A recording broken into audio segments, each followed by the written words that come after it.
Selamat datang saudara-saudari. Kita sudah belajar siapa itu Roh Kudus Allah.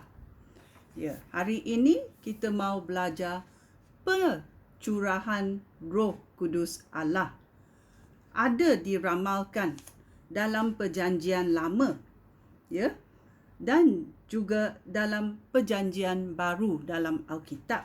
Ya, dalam Perjanjian Lama kita dengar pencurahan Roh Kudus Allah ada di atas seseorang, ya, dan mereka melakukan kerja-kerja untuk Allah, ya. Roh Kudus itu memimpin mereka kerana manusia adalah terhad, tetapi dengan kuasa Allah, dengan kuasa Roh Kudus Allah, manusia boleh membuat kehendak Tuhan dengan cekap, tepat dan berjaya. Ya. Kita tahu bahawa Tuhan meramalkan Roh Kudus ini kepada nabinya. Tetapi sekarang pada kita berkata zaman Roh Kudus, apa akan berlaku? Satu hari baru akan muncul. Ya, kita di dalam hari baru ini, ya, mana di dalam Alkitab kita boleh mencarinya? Ya, mari kita bermula dalam Yoel babak 2, dalam Perjanjian Lama, dalam Yoel babak 2 ayat 28 dia berkata, iaitu hari Tuhan. Kemudian aku akan mencurahkan roh aku kepada semua orang, anak lelaki dan anak perempuan. Ya, bila kita baca Perjanjian Lama, kita tahu perkara ini belum berlaku. Selepas Yesus datang, selepas Yesus pergi ke syurga, ya, ini berlaku. Ya, apa berlaku?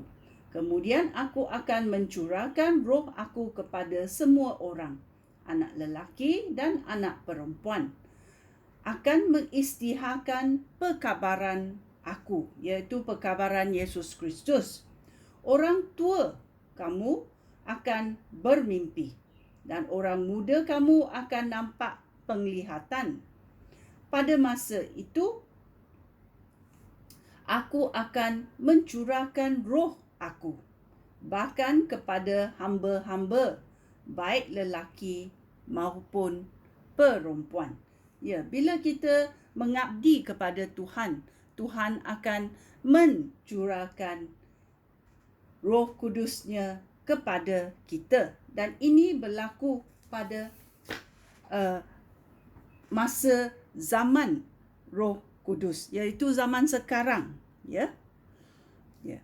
Dalam Ezekiel babak 36 ayat 27 berkata, ya, aku akan mencurahkan roh aku ke dalam mana? Ke dalam hati kamu, ya, agar kamu menurut hukum aku dan melaksanakan semua perintah yang telah aku berikan kepada kamu. Ya, ini adalah arahan Tuhan. Ya, kita dicipta oleh Tuhan dan kita mahu melakukan kehendak Tuhan di dunia ini. Maukah kamu melakukan kehendak Tuhan di dunia ini? Ya. Dalam Yesaya babak 44 ayat 3 berkata,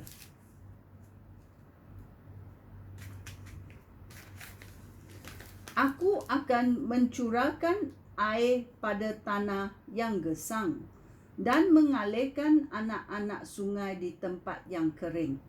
Aku akan mencurahkan roh aku pada anak-anak kamu.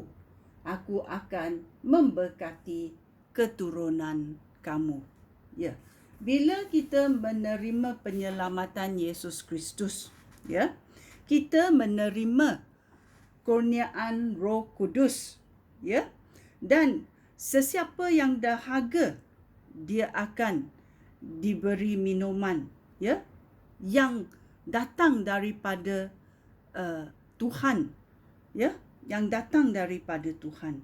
Ini adalah apa yang dikatakan bahawa pada zaman Roh Kudus ini, ya. Kita tahu dalam Yoel babak 2, kita sudah baca dan kita merenungnya, ya, apa berlaku. Ya? Dia berkata, kemudian aku akan mencurahkan roh kamu kepada semua orang, anak lelaki dan anak perempuan kamu. Ya, aku akan mengisytiharkan perkabaran aku. Dia akan memberitahu kamu bahawa dia adalah Tuhan. Dia datang untuk menyelamatkan kita.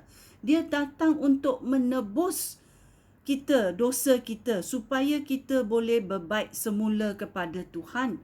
Dan Roh Kudus akan memberi kebenaran ini. Dan kita, bila kita menerima kebenaran ini, kita akan buka mata dan tahu kebenarannya. Kita akan, oh, inilah Tuhan, inilah yang dikatakan kebenaran, ya.